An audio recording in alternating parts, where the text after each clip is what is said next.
పురుషుడు శక పురుషుడు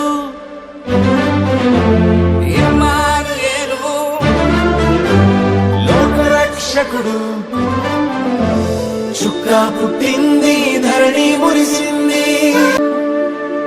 చుక్క పుట్టింది ధరణి మురిసింది రాజులకు రాజు వచ్చాడనింది ఆకాశంలోన వెలుగే నింపింది శ్రీ యేసు పుట్టాడే